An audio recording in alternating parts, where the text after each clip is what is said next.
White Rocket Entertainment, podcast number 966. Holy crap, that's a lot of episodes. It is. Live from the Destiny, somewhere across the universe, it's the White Rocket Babylon 5 and Sci-Fi Review Podcast. I am your host, Van Allen Plexico, joined as always by my co-host, Andy Fix. How are you doing, Andy? I'm doing fine. I'm a little stressed out because that countdown just raises my blood pressure a little bit before the show starts. Well, it's not like we have a stressful episode to cover tonight. Oh, wait. No, right. No. And the stress of you really wanted to go on and watch the next one, didn't you? And that's going to be one of the things that we're going to talk about is, did Andy go ahead and watch more episodes? I did. Not yet. I was under the impression that this was a standalone that we were covering before we get into. So yeah, when it just ended all of a sudden, I'm like, oh, wait a minute. Mm-hmm. We'll talk about it. But first, once again, we've used the communication stones to bring in our third member, Laura Schroeder. Laura, welcome back aboard. Hello. No. All right. Back aboard the Destiny for another round. So we've got 118 to go today. And then we're going to do 119 and 120 together in our next episode. And that will finish off season 1. And we will be officially halfway through Stargate Universe, if you can believe it. It's just gone by in the blink of an eye, it seems like. It has gone by pretty quick. Even though it's taken us months to watch each individual episode, it still seems like we just started it. I know it. Well, and considering I came in partway through, it's really gone by. It's like, wait, what? We're almost done with season 1? Right. Yes, true. Yeah. Yeah, you missed the people flying out of the Stargate and crashing into the floor and everything. But other than that, yeah. And I would have liked to have gotten your reaction to the Time episode, since it's one of my favorite hours of science fiction television ever, and Andy's a big dummy. So but maybe we'll go back and do that one. That was the one on loop, right? Where they kind of like the groundhog. Yeah. I want to say you and I briefly talked about it at one point in time. Who knows when, but because I love like time travel and time stuff, but I think my initial reaction is like, well, what happened? Because they didn't like finish it. And they just kind of left it. It's like, that's it. Thank you. That was my only contention with that show, was that right there. I mean, I thought it was brilliantly written and produced and all that stuff, but we get to that point, I'm like, wait a minute. You didn't need the next part. They covered everything you needed to know. It was done. There's a lot of things I don't need that I still want, Van. Oh, that's fair. That's a good point. There's some things I want right now, and I'm not getting either. So that's just, isn't that all of us? Isn't it true? Well, in any case, all right. I got a big cool news thing here coming up in just a second. But really, first, I forgot to get the podcast schedule off the wall. It's way over there, and I can't see it. But I can say off the top of my head that we are getting closer and closer.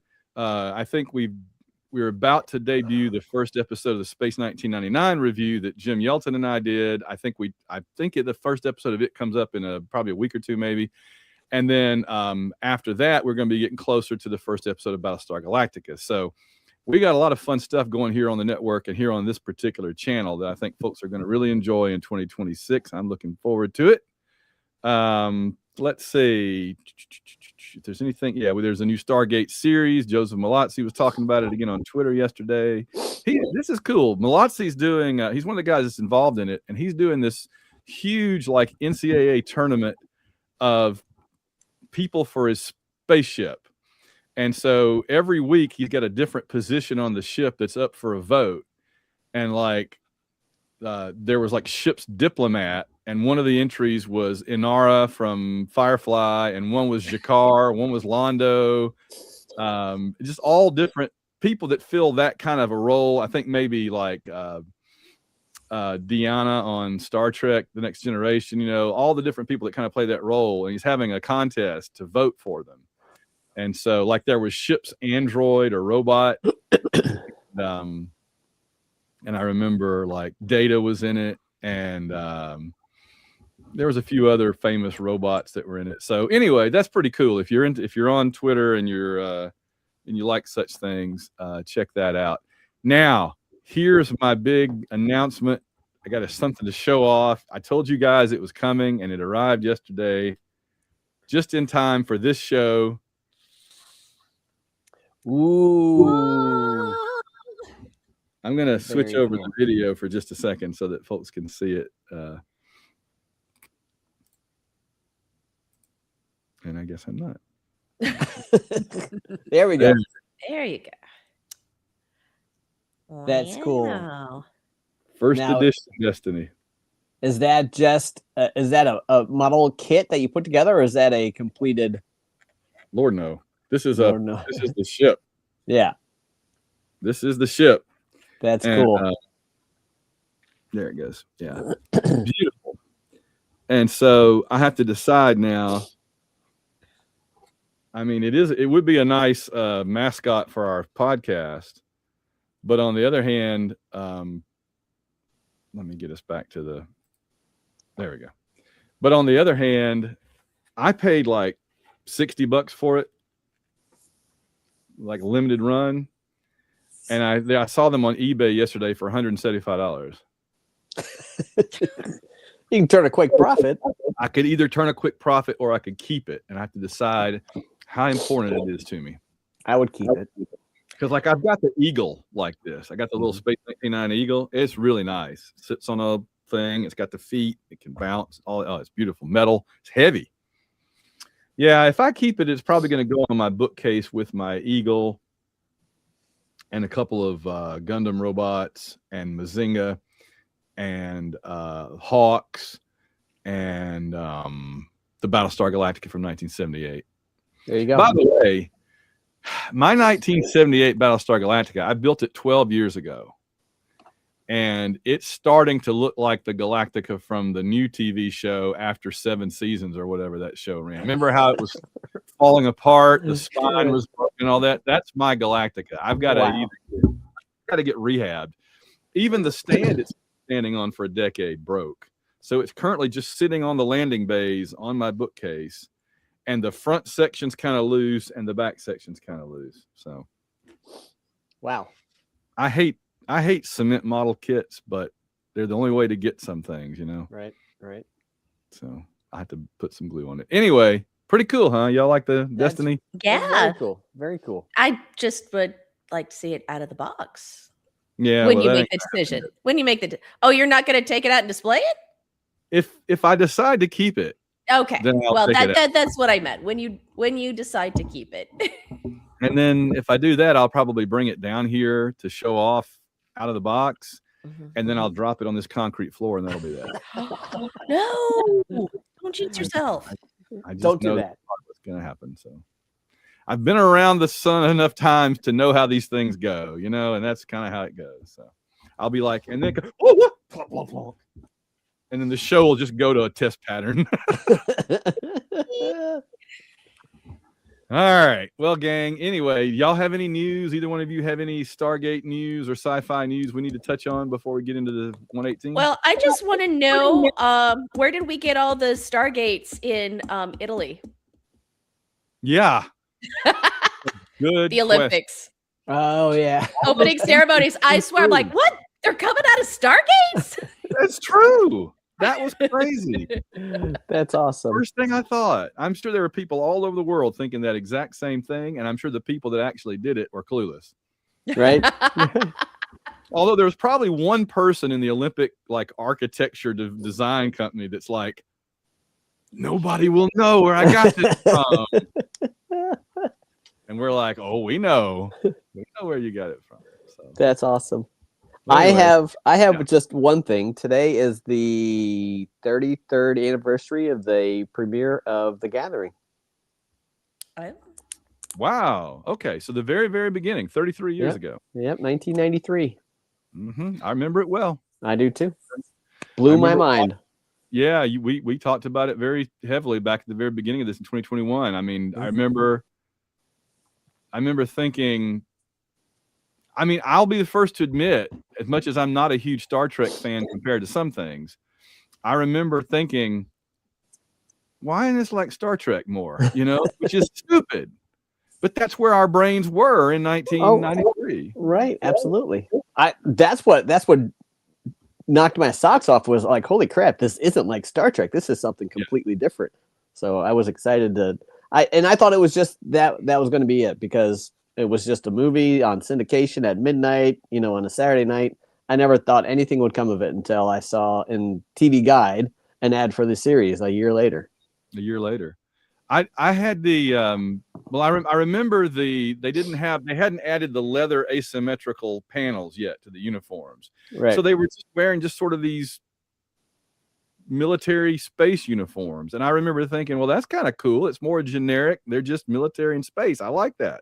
Yep. So I was really intrigued by that. Laura, when did you first see Babylon 5? Did you see The Gathering when it first aired, or did you? Oh, no. It was just really probably only a few years ago. See, time is really weird because I've almost been in my house for 2 years. So time like is just, I'm like, how's it almost been 2 years? But I was still married, and it was my ex-husband. I think he had seen it, and we watched it. I remember watching it. And probably, honestly, I was probably, Van, influenced by your Facebook stuff, because we've been, Facebook friends for a long time. And I know that Babylon 5 was your favorite show. I think you were one of the only people I knew that talked about Babylon 5. I mean, that's just how little it was in my world. And I think he and I were talking about it, and he's, oh, we should watch it. And so we watched it. Just because he wanted to see it, oh, is this something that would capture your attention? We were looking for something to binge. And I watched the first one, and yeah, it was a little different, but then like we never touched it again. I mean, I think he watched it, but I was kind of like, eh. But then a little while later, it was probably a year and a half ago when I watched it. And it was after Dragon Con 20, I don't remember, but anyway, it would have been, was it 2024 I started watching it? So it was like way after the fact. Now, I did not, when I started the series, I did not rewatch The Gathering, because I'm like, oh, I've already seen it. And I know through talking to people, it's like, some things would have changed in the show. So I just picked up with the first season. Changed indeed. Yeah. Okay. Well, all right. Well, we're over to Stargate this week, and this is 118 Subversion. We have a 2-parter coming up. Although, honestly, can we just say this is a 3-parter? Yes. No, totally. I wish we would have said that before. I realized I would have. I forgot. Yeah, I totally forgot. 118 Subversion, and I mean, I think that, and I'm going to hit the details in just a second, but I was just going to say, I think that one of the things that's really intriguing about this one is, after a whole season of dealing with Telford just kind of being annoying, suddenly that took a quantum step forward in terms of who's the bad guy here and what's going on. So that was kind of fun. All right, so here's our quick summary. I forget where I got this one from. Colonel Young investigates the possibility that Colonel Telford is a traitor who may have given information to Tara or Johnny. No, to the enemy, leading to the attack on the Icarus base, all the way back at the beginning. The initial report on Telford comes from Dr. Rush, who had a flash when he used the communication stone. Something similar happened to Lieutenant Scott. Let's see. Rush returns to Earth via the stones inhabiting Telford's body, and Young returns as well to brief General O'Neill. And we got a General O'Neill sighting. On board the ship, Telford knows something is up. Rush doesn't fool anyone, and is soon taken prisoner by Commander Kira. I got things to say about Commander Kiva. Okay, well, this is Kira, so Kiva. I agree what? That was on IMDb, because I did see. I actually prepared to do this, so I had my notes, and I had Kira first, and then I went and looked elsewhere, and it was Kiva. So yeah, I'm changing it now. The crew, meanwhile, have a baby shower for TJ, who worries about what life her unborn child will have. All right. Originally aired May 21st, 2010. So we're getting closer and closer to the greatest football season in football history. Written by Joseph Malazzi and Paul Mully. So the guy I was just talking about wrote this one, and that's cool. Directed by Alex Chappelle. And then in addition to the main cast, we had Rona Mitra as Commander Kiva. I feel like I know that name, but I don't recognize her. She has been around since she was the very first Tomb Raider, Lara Croft. Oh, wow. For the video game, mind you, not for the movies or anything. She was the original model for the Tomb Raider, and she's been around ever since then. She's always been played bit parts here and there, but yeah, she's been around forever. She's not that much. She's not that much younger than us, man. She's like she's born August 1976. There you go. Yeah, she's just 6 years younger than me. I'm trying to see because I know I've seen her before. I know. So she was in Underworld: Rise of the Lycans. Them Lycans, man. She was Petra in the 2025 version of Red Sonja. She was in Boston Legal. If you ever watched Boston Legal, I mean, she's been all over the place. The Last Ship, which I haven't seen the whole thing, but that's been on my mind because of the unfortunate passing of Eric Dane, who was the captain. That's where I remembered her name from, I think. We had Michael Shanks as Dr. Daniel Jackson this episode. I didn't recognize him at first because they never showed his full face. He was always behind the camera or something. Yeah, I got things to say about that too. Mike Dopud as Varro, which I love the name Varro because that's such a Warhammer 30K name. It's so good. And then just the general, Richard Dean Anderson as Lieutenant General Jack O'Neill, who was missing a Joint Chiefs briefing for this episode. Right. And then a few other random good guys and bad guys. Okay. So let's see. I don't have a ton for this episode. This may be a short episode. What do you guys have in terms of notes and factoids and stuff? So I actually had a few. This is the first and only time General O'Neill uses the communication stones. Hmm.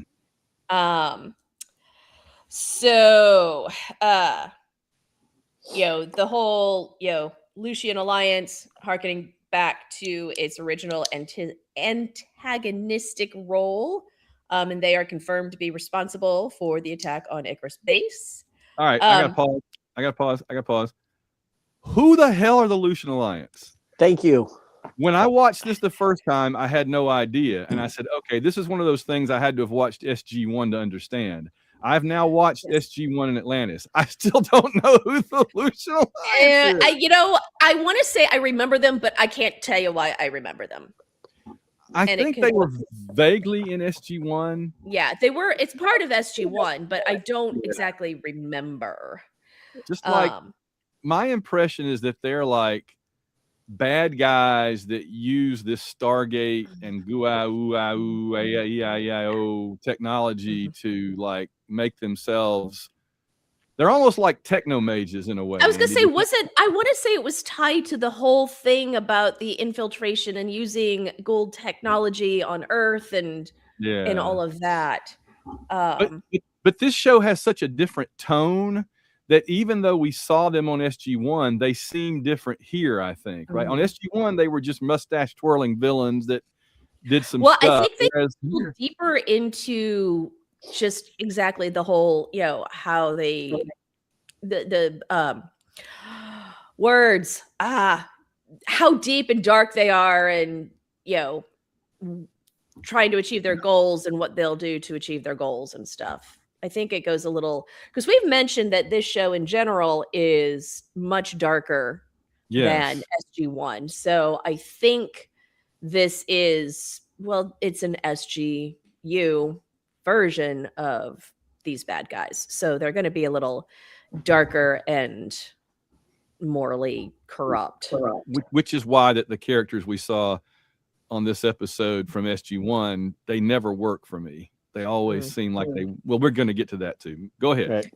The other thing, the jacket that Michael Shanks wears is the same one as in SG1 episode Memento Mori. Oh yeah. Okay. It's the first episode in SGU where the gold EIA, whatever you said, where they're mentioned. And I also saw that, now I wouldn't necessarily remember the episodes, but Young refers to events that happened in SG1 episodes, Divide and Conquer, Enemies, and Threshold. All right. So this one does kind of weave its way and tie into the mythology of the series. Well, I knew it was going to do that because this was co-written by Emmerich and Devlin. So I knew it would involve a lot of that stuff. Yeah, I did see that. Yeah, they were listed in the credits. So there were a lot of hands, a lot of clicks in the kitchen.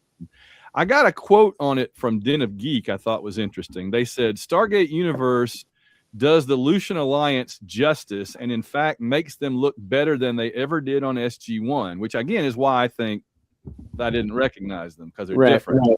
The Lucian Alliance seemed on there like pompous, power-drunk, egotistical fools, but here they seem like intelligent and incredibly evil people. In a sense, they've gone from idiotic to a real threat, and it's a testament to the attitude that Universe has over Stargate's previous outings. Man, I couldn't agree more with that quote. That's a really good... And they wear black leather now, so you know that they've upped their game. Serious. Well, that's the thing.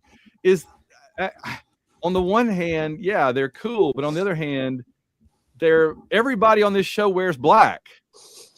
Like literally everybody wears black on this show except for Eli. And so it's like they're the freaking techno mages trying to be all like Major Kiva, is that her name? Yes. Or Commander Kiva. Her thing is, I'll just go ahead and say it now before I forget, is that she's like she's in the Matrix and the rest of us are watching Stargate Universe. So I like her, but she's just all this, and I'm like, that's not quite the same tone. They just, I don't know. It's like they're in a cartoon almost, and it annoys me a little bit. I like a good mustache twirling cartoon villain. I do. I like them, but it's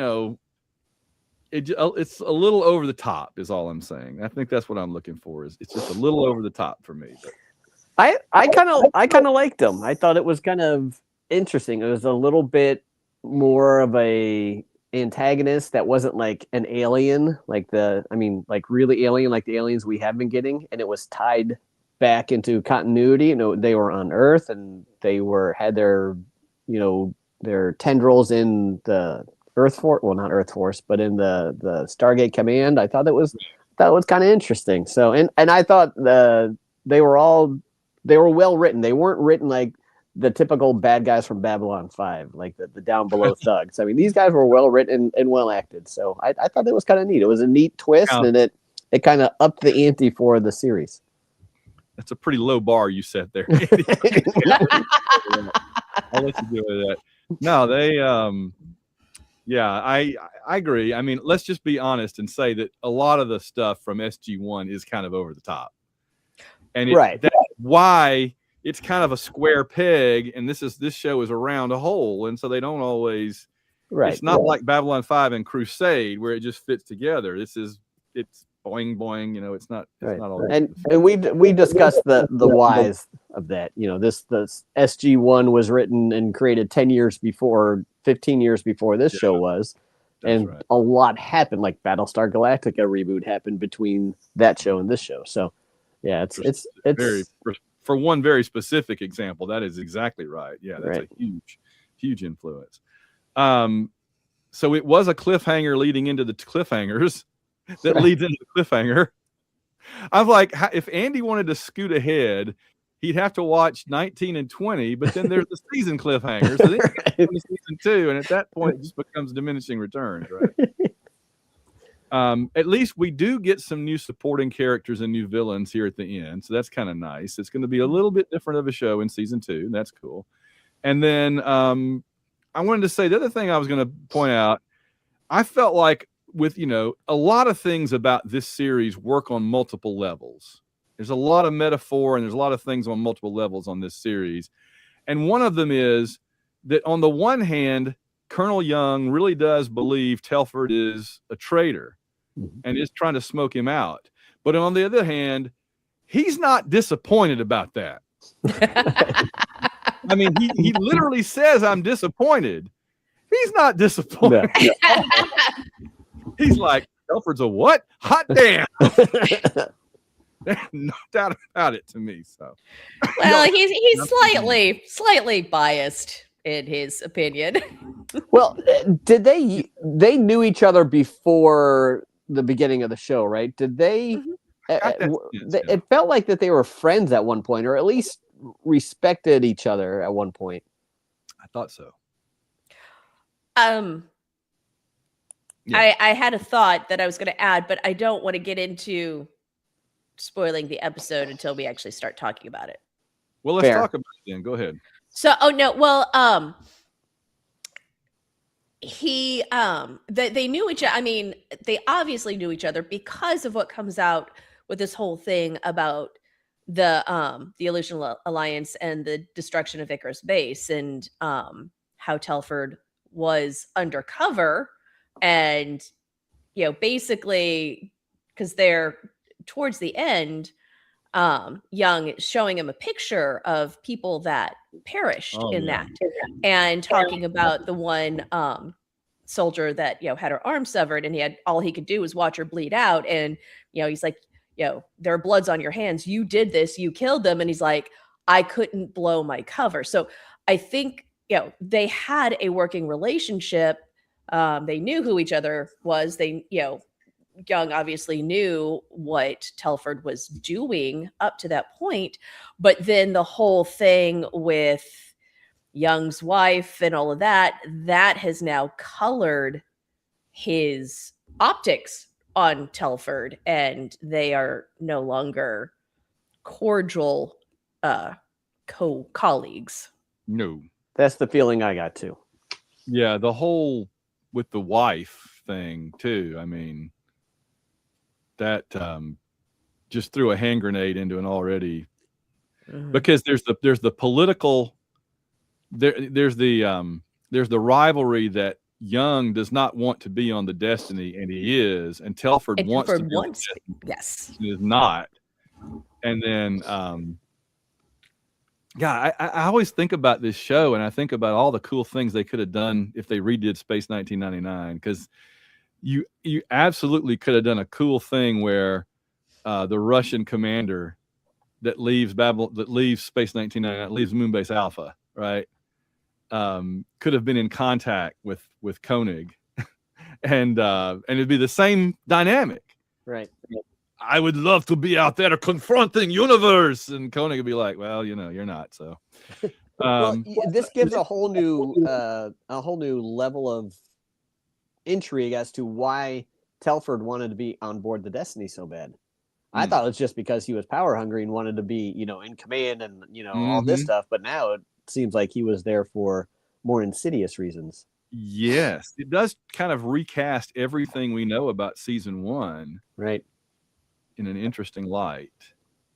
I know. So, that was all of my episode overall discussion. What do you guys have? Anything else? I know you've already brought up a few things too. The only thing I had was when they were looking at the planet, what was the deal with that? There was some sort of element on that planet or something like that. It was like the Icarus planet, they said. I was confused by that whole business. Oh, yeah. So on the Icarus planet they're talking about? Yeah, because they found another planet and they said the word, it was Technobabble. I don't know what exactly it was there. Like, yeah, something. I believe it's Naquita. They have this chemical stuff. Basically, all right, I know this mostly from Atlantis. So there's basically 2 ways that they power sci-fi equipment on Stargate. And if you guys out there listening, if I'm messing this up, let us know. But in the comments or whatever. But there's two ways they power things. One is through, as Rodney would say, ZPMs, or we would say ZPMs, which are these little alien, look like a big egg, and they're like big batteries. They plug them in and they can power Stargate Atlantis, the whole city, whatever. Okay.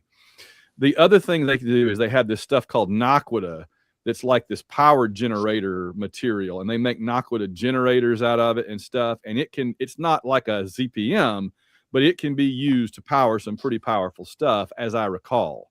And so what happens is when they have a planet that's just full of that Naquita stuff, like it's like oil under Saudi Arabia, then they can use that to get enough power to dial the Stargate on Destiny. Because remember, it takes a whole lot of extra power to dial that last digit and get to Destiny. Right. But it also makes the planet unstable. And so when they dialed the Destiny, that's why they had to evacuate everybody to the Destiny, because it blew up that planet. And I guess they've been looking for another planet that had the power capability to do that ever since, and they found one, apparently. Gotcha. All right. So there's another way they can get to Destiny now. That's why they can't just dial Destiny from Earth and get and go in and out, is because it's so far away. It just takes so much power, which is, again, makes me wonder how in the crap the communications stones work, because they are able to just easily, cover instantaneous, no lag. Quantum entanglement, Van. I guess. Yeah, I feel entangled. All right. So I got a couple of unanswered questions, but before we get into unanswered questions, any other general discussion about this episode? You thought good or bad, or you liked it, you didn't like it, or what did you think? I thought it was really cool. I enjoyed that. It felt a lot like the season finale for season 1 of Babylon 5. It's suddenly everything's changed. A lot of the stuff we knew we didn't really know, and that introduces a whole new level of antagonists to the show. I thought it was pretty cool. I agree. I actually really liked it too, because it starts out kind of like, I don't want to use the word it starts out slow, because it doesn't start out slow, but in a way it feels like that, because it's just like, okay, where's this going? What's going to happen? What are we looking at? And it just continues to build. And then it's not, no, you cannot get on my, no.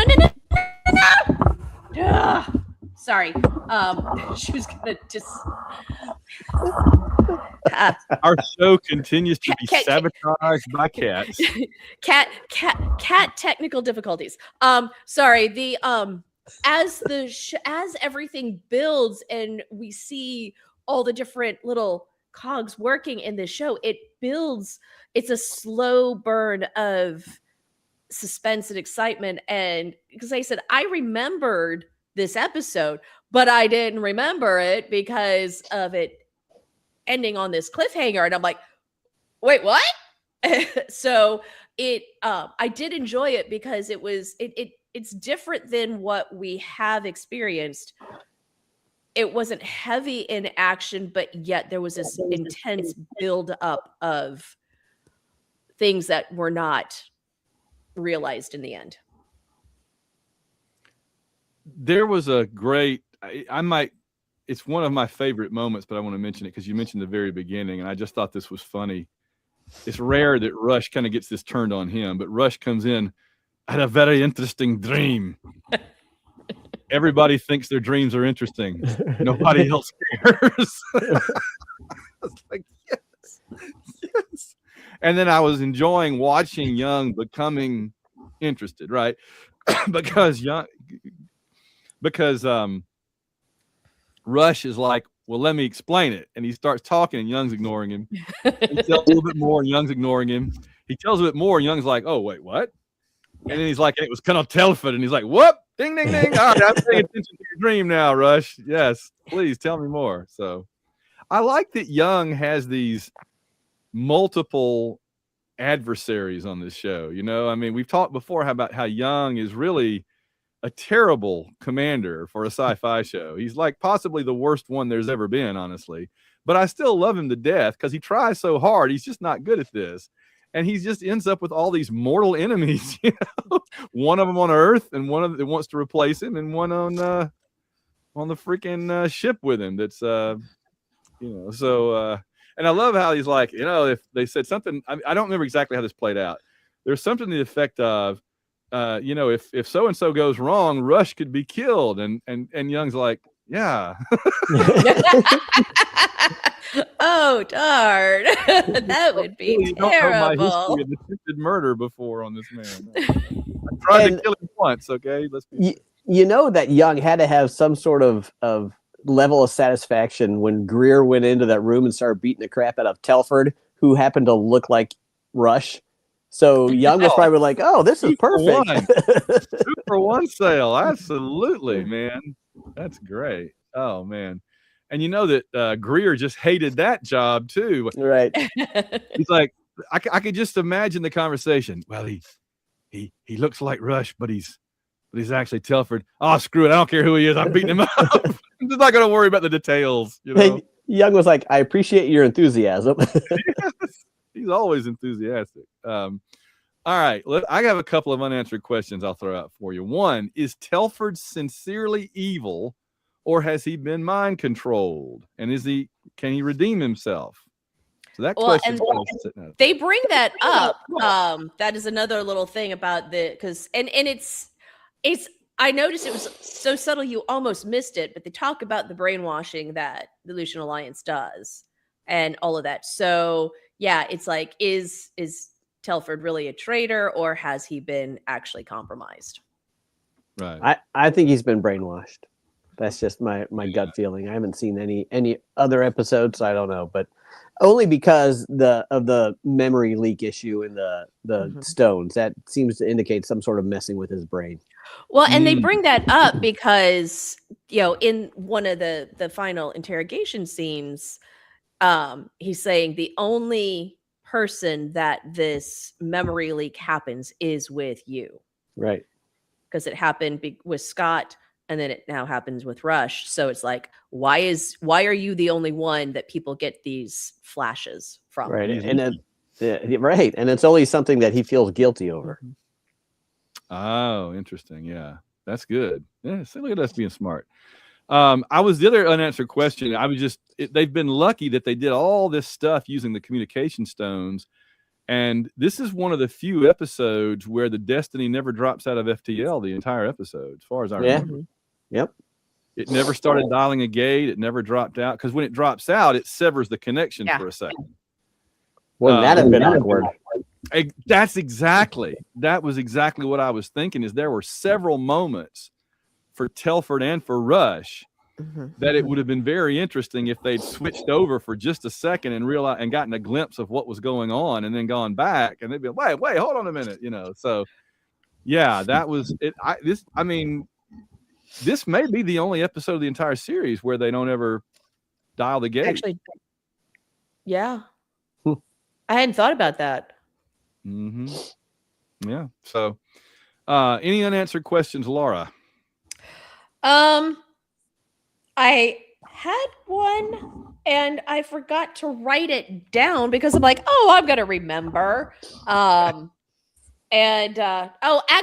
I know what it was. It was the what are they doing? Because it was the cliffhanger. Yeah. And they're venting the atmosphere in Telford's room, and I'm like, wait, what? But so we know this will kill Rush. Because I'm guessing that, and I was trying to remember this in my mind as I'm watching this. It's like, okay, it's kind of like, if you die in your dreams, do you die in real life? So if one part, if you're switched with the communication stones, if one body actually dies, I would think that that's going to sever the communication, and the original person's consciousness would go back to his body. So then that person who died didn't really die, but the person that died is dead. I know. I was wondering. Excuse me. I'm sorry. I'm getting over the flu. By the way, guys. I don't know if I noticed that. Mentioned that for the audience or not. But I'm having a rough time. No, that was a good question that I was wondering myself. Is exactly who dies? Do they both die? Does just one of them die? Does the other one die? It's never entirely clear. But I'll say this much: Telford sure thought he was going to die, whether he would or not. So. Well, he did say, if you do this, you're killing Rush. And Young's like, yeah, I know.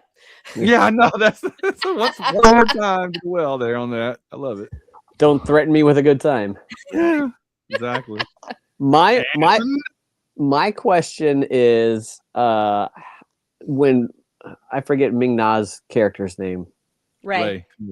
When Ray and Telford were talking to each other, how much does she know about Telford's loyalties, and how loyal is she? Does she share those loyalties? I'm curious about that now. Bless Camille's little heart. I always feel like she's clueless about everything.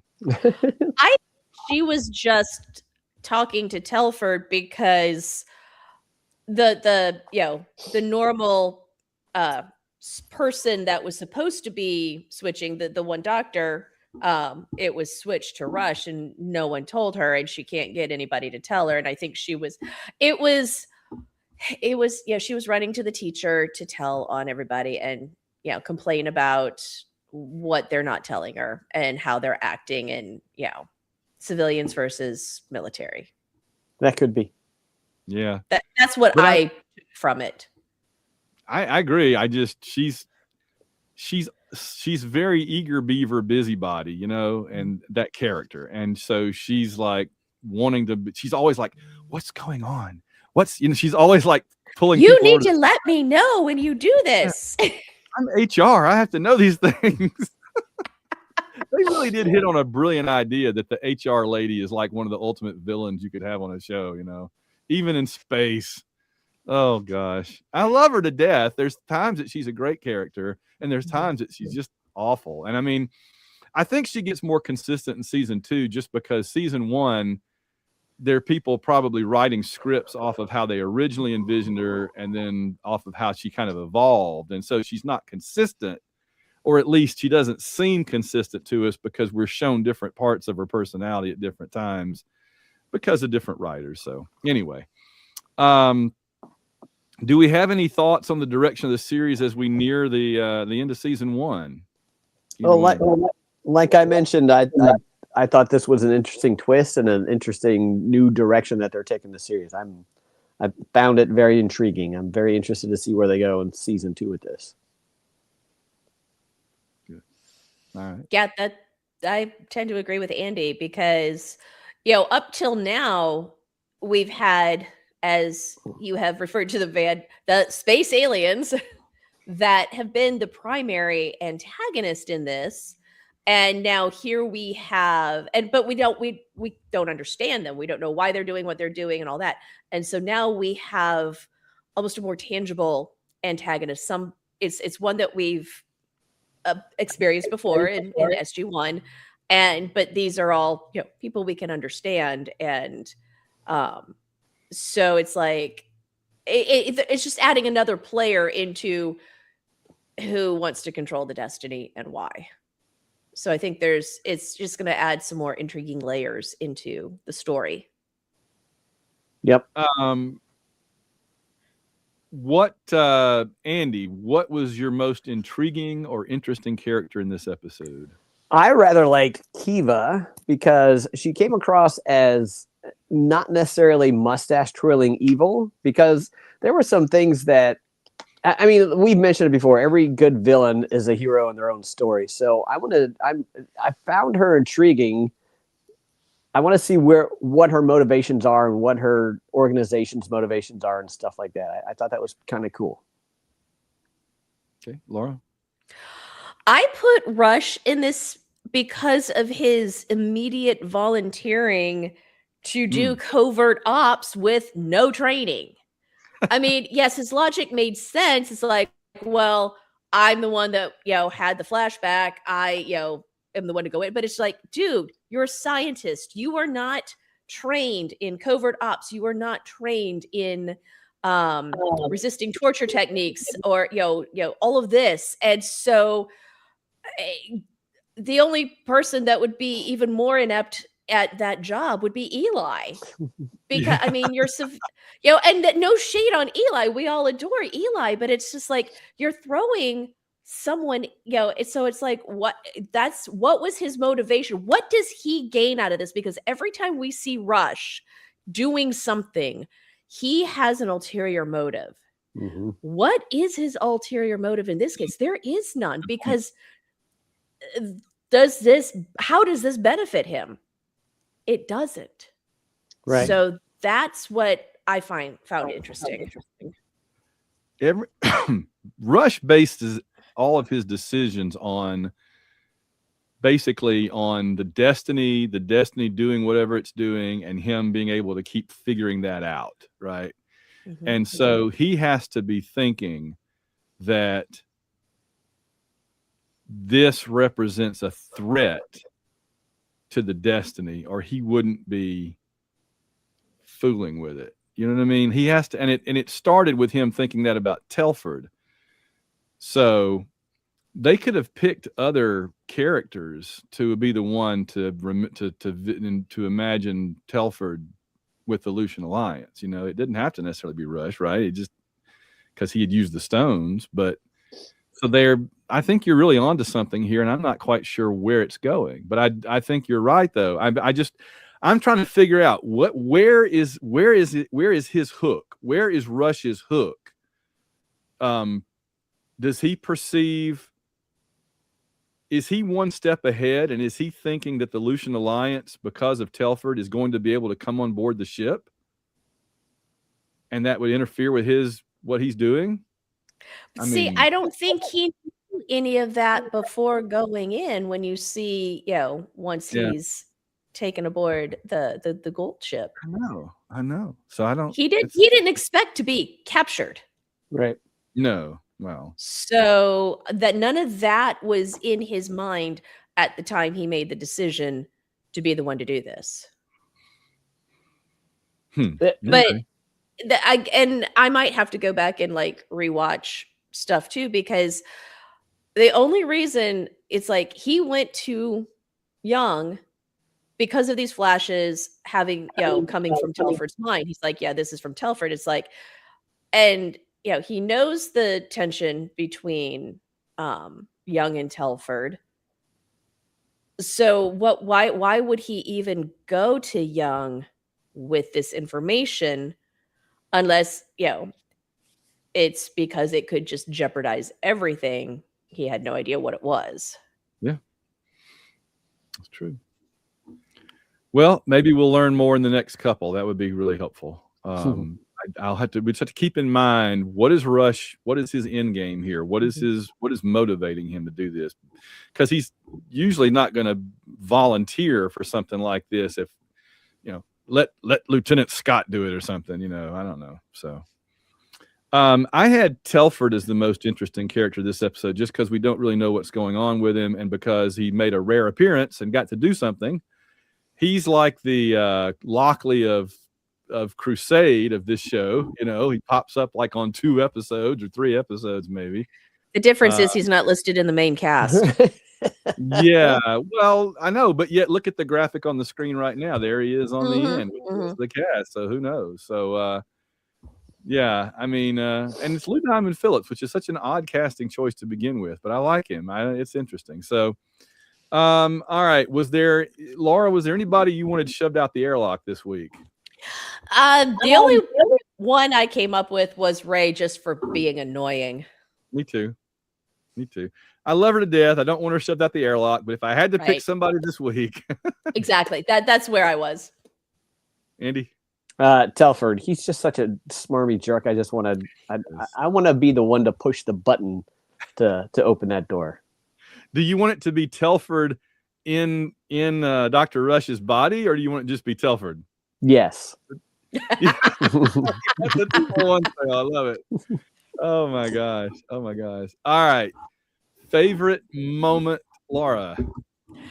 My favorite moment was when O'Neill uses the stones for the first time, And he looks down, Corporal?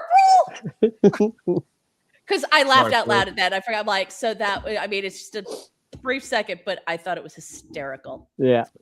It's him. Andy? My favorite moment was anything with O'Neill, because he's just so non-traditional military with just the way he talks to people and acts and all that stuff. I thought it was a breath of fresh air.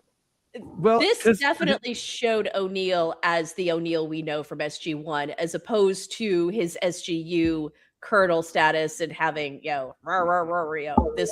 Right. Yeah. Well, I know why I'm special. It's so, it was quintessential Jack O'Neill. I loved it when he was like, you took me out of this national defense meeting, and he goes, probably could have been done on an email anyway, or something like that. So, well, they said, he says, I'm missing a national security briefing for this. Oh, I'm sorry, sir. Don't, if you'd been to one, you wouldn't be sorry. Right. That's what it was. Yeah, that was good. Yeah. I do like grumpy General Jack O'Neill. But again, he's so clearly from a different show. That's the thing about it, right? It's just He's a round peg in a square hole, or whatever I said earlier. Right. It was the same with I meant to mention this earlier and I didn't. I'll go ahead and mention it now. It's the same with Daniel Jackson, is that he was just so out of place in this show that they have him up on a roof taking pictures and loudly talking on the telephone with the villain 20 feet away. I'm like, Daniel, what are they gonna? I was waiting for somebody to come up the ladder and get him, because he's up there like, oh, hey, what's going on? Yeah, I'm up here taking pictures of those bad guys down there. No, I mean, what the heck?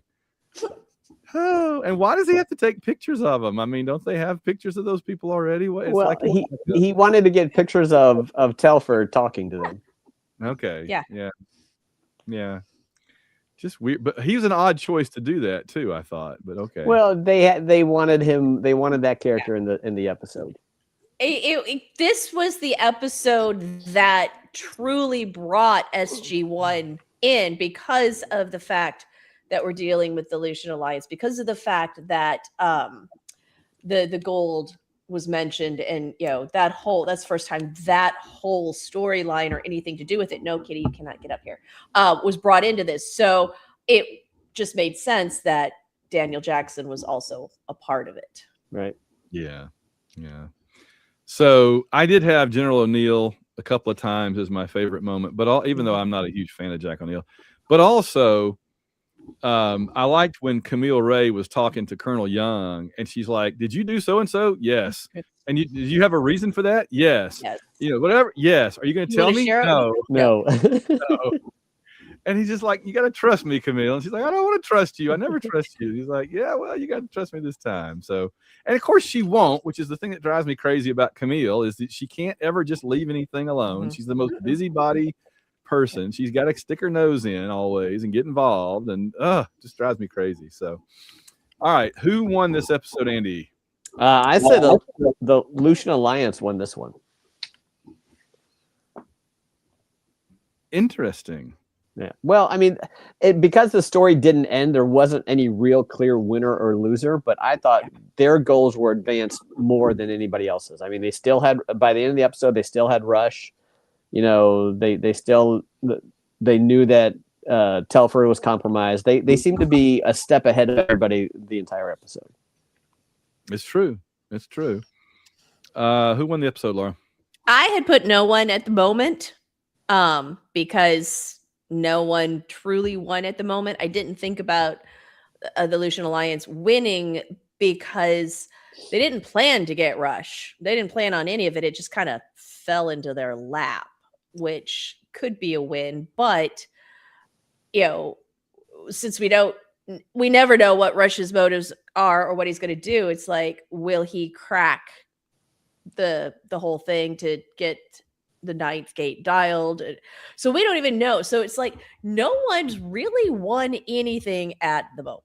Right. No, that's fair. I put, just in terms of what's happened so far, Colonel Young, because he got to torture Telford and torture Rush, basically. So that's a win-win for him. It would have been a double win. I said if he had only really known what was happening to Rush at the same time, it would have been a triple win for him. I'll torture your body, and you're over there. They're torturing your spirit in Telford's body. So, yeah, this was just a great big fantasy episode for Colonel Young, I thought. All right, so Andy, who lost this episode? I have Rush. Yeah. Rush seems to be in the worst situation. I mean, Telford's in kind of a bad situation too, but I don't think Young's really going to kill him. But Rush is in a really bad situation. They're going to torture him to death and be done with it. Yeah. Laura? I said it looks like both Telford and Rush have lost, because exactly what Andy said. Yes, they could torture Telford to death, but yet we've ended with the room being vented, and so Rush could die. So they could both shuffle off their mortal coil, and lose. No, that's right. That's what I had, the two of them, but it's early days yet. So let's see. We have a couple more. What was the most Stargate moment, Andy? And any scene with O'Neill. Yeah, because there was no gate this episode, so we really didn't have a Stargate moment. Right. It had to be a character thing. So I agree. Laura, did you have anything different? I put the reveal of the gold ship. Oh yeah, that was good. And the gold. Now, when that ship left the site where they got Rush, did it fly to a different planet? I was wondering that too. Was that somewhere else on Earth? I thought it was just in space. No, they went to another planet. They landed on a planet, and that's where their Stargate was that they were working on. Okay. Yeah, that's because they had a big pyramid and everything. Right.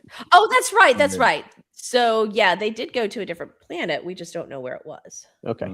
But yeah, that whole thing. So I'm gonna add that. So the reveal of the gold ship, and then the pyramid, because that's quintessential SG1.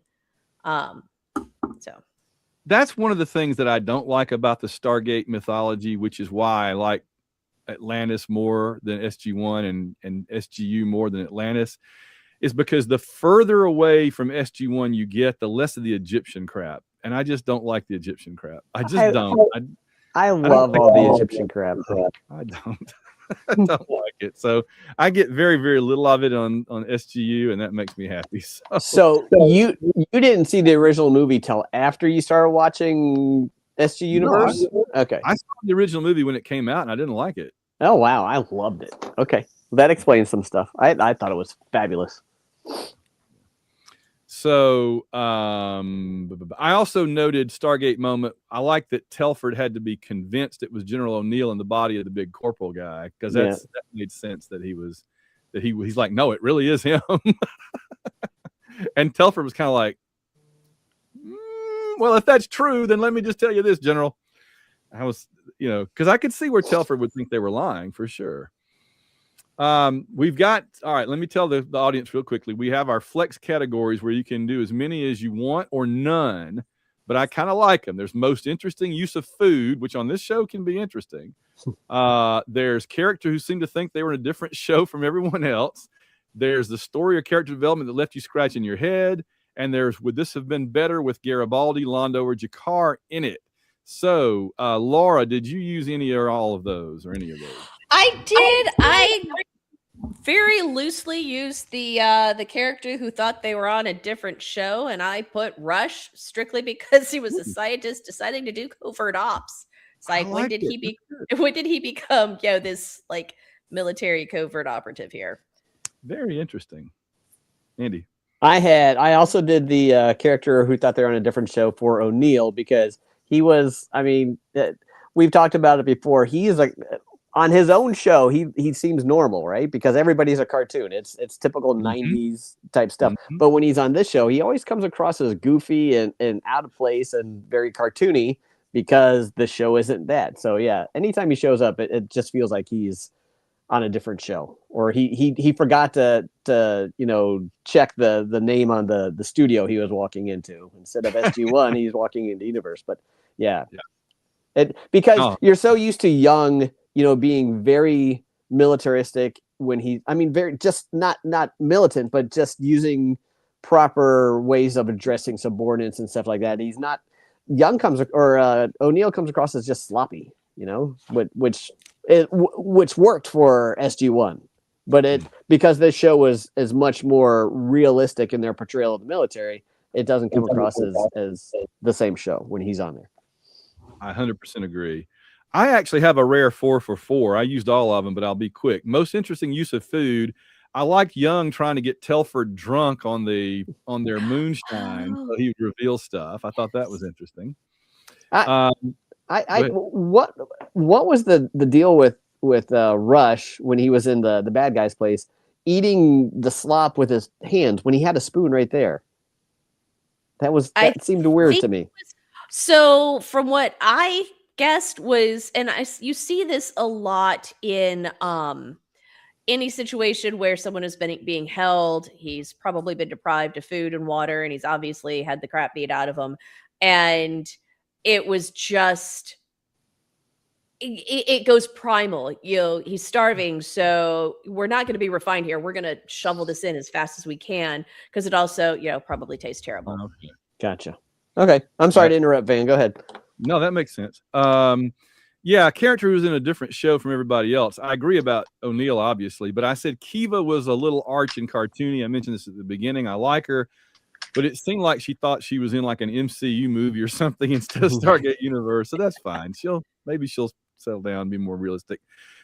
Story character development left me scratching my head. It was having Daniel Jackson taking photographs with his giant camera 10 feet away on the roof and talking loudly on the phone.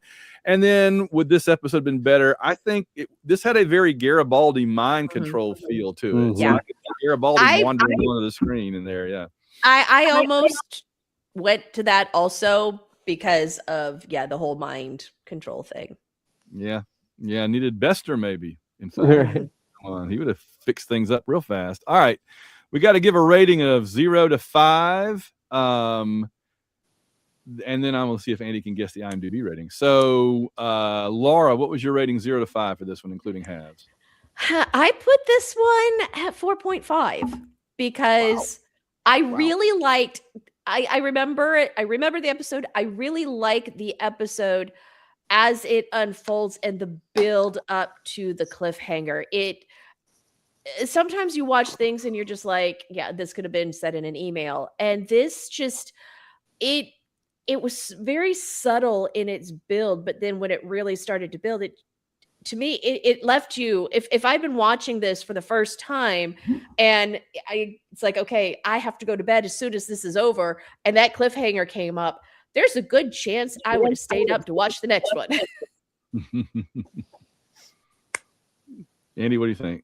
I gave it 4 stars. I probably would have given it a 4.5 if I had known going into this that it just cut off right in the middle of the story. But I thought, like I said earlier, I thought it was a neat shift. It felt a lot like the shift from season 1 to season 2 of Babylon 5.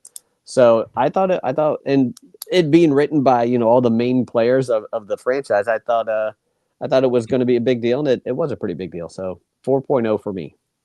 I also gave it a 4.0, and my rationale was I liked what was here, but it felt to me almost like they stretched out some of what was here and didn't use a lot of the other things on this show that I like. There was too much missing from this episode for me to really put it above a 4.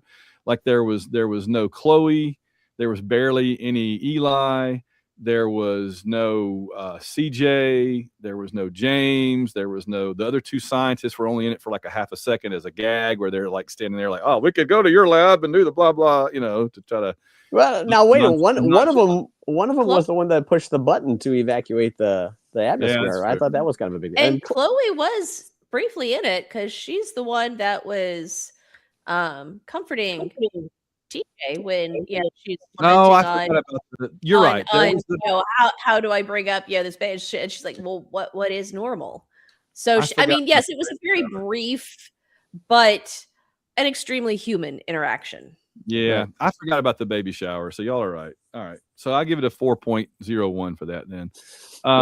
Andy, you got to guess the IMDb rating on the 0 to 10 scale. What did this episode get out of 0 to 10? I'm going to say an 8.3. Andy remains amazingly accurate. 8.0. Oh wow, very cool. Very good. I knew it had to, because of all the people involved in writing it and directing it and all that stuff. I knew it had to be a pretty big episode. So I've got to quickly thank our patrons who keep our show commercial free and on the air. And we'll see if they have any comments or questions for us, and that'll be it for this week. We have to thank Leah G, Emmanuel Seaman, Rich Hammett, Stu Parker, Shakna Atumbe, Dragon Con Delin, The Geek Boy, Unavez, and Unaluna Azul. Zathras says there sure are being a lot of Drazi here, but Zathras does not mind. Pete Wildstar, Fire the Wave, Motion Gun, Furman, Middle-aged Tim, Grumpy Old SGU Fan. I wonder if Grumpy Old SGU Fan is enjoying these episodes more or is still grumpy. Dragon Con Todd of the Discerning Geeks Portal podcast, Fit to be Mutai, DRKX, Steve the Green Hand, a charred Pakmara morsel with the Boba Fett head, Heather and Yancey Steingraber, Count Baltar, bum, bum, bum, bum. Mond 06, Drazi Purple. In purple, we are stunning. By the way, I found out that Count Baltar, John Kalikos, was also on a show called The Star Lost back in the day. So he was Galactica was not his first science fiction show. Interesting. We'll talk about that when we do Battlestar Galactica. Lou Welch's Revenge, Jay, Captain Quinn of the EAS Achilles, and Justine Jones. Now, our last thing for this week is to see if we have any comments or questions from our audience. Andy, you and I just recently did we did the comic books, the 11-issue DC Babylon 5 comic books. Yes, we did. Charred Pakmara Morsel. Hey, Van and Andy, I'm curious what your go-to sci-fi movie is when you just want to pop something on or homesick, etc. I default to Chronicles of Riddick for action adventure without too much braining required. That is a great question, and I would like to send it around the table. So, Andy, he asked us first. Andy, what is your kind of go-to sci-fi movie when you're like homesick or something? Holy cow, that is a good question. I'd say either The Matrix or Star Wars. Nice. Yeah, those the Matrix is just so awesome. I mean, you can just turn your brain off and watch the action, or you can, keep your brain on and get involved with all the pseudo philosophizing and all that stuff. But Star Wars is Star Wars. I mean, I know every second that movie by heart. I've watched it probably 1,000 times, literally probably 1,000 times. It's just very comforting, and I just lose myself in the nostalgia. It's awesome. It's the ultimate sci-fi comfort food. Laura, What is your go-to homesick sci-fi movie? I would say probably Galaxy Quest. Nice. Okay. Because, well, as they say, it's the best Star Trek film out there ever. And to me,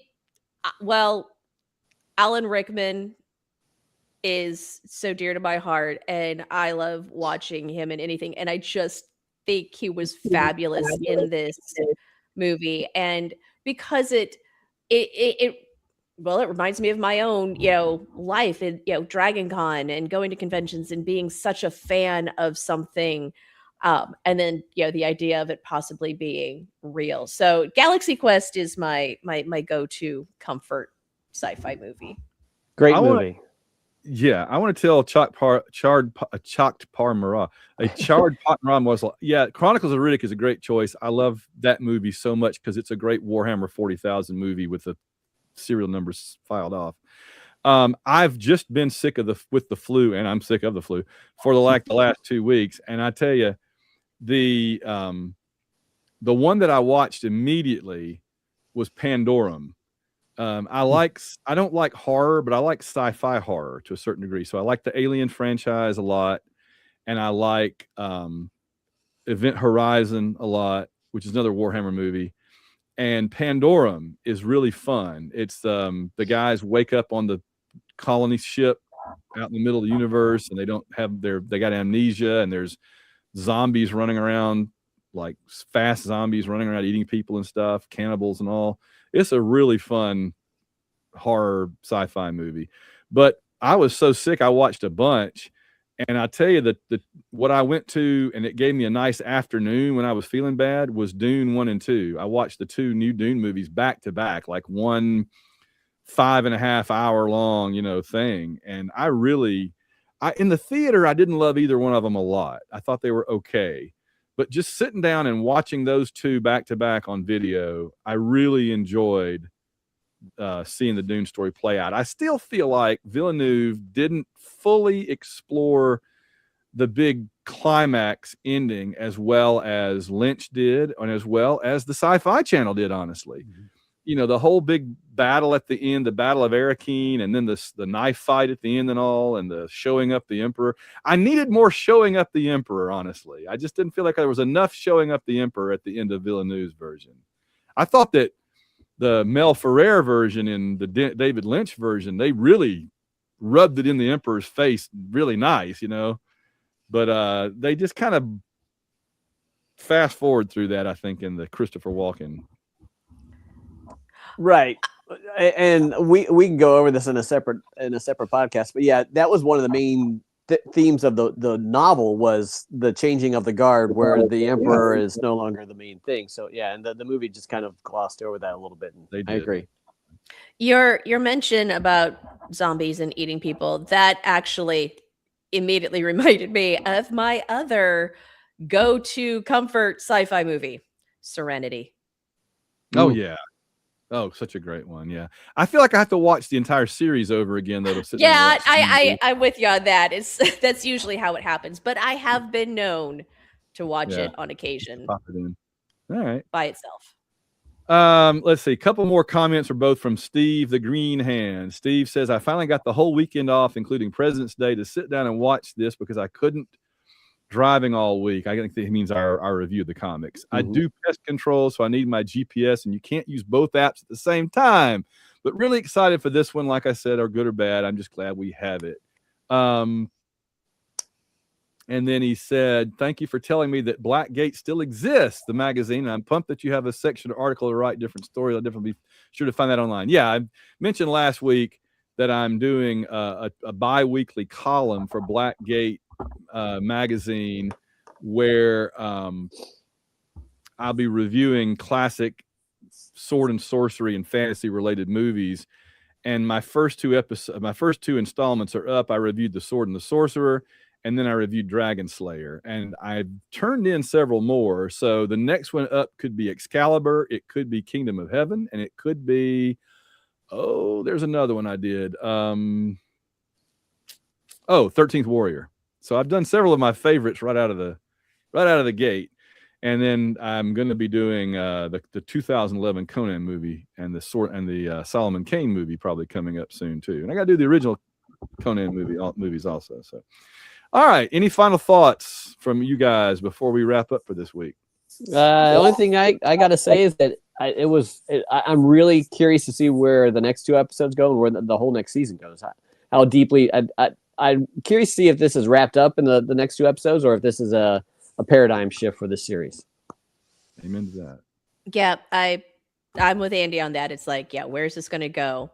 But on a side note, I just wanted to throw out there a random meme I had seen, and just because of your patrons and stuff like that, I found it absolutely hysterical. So in the little frames, it's someone saying that they're a fan of Babylon 5, and the person's like, "Oh yeah, name 5 characters." He's like, Zathras.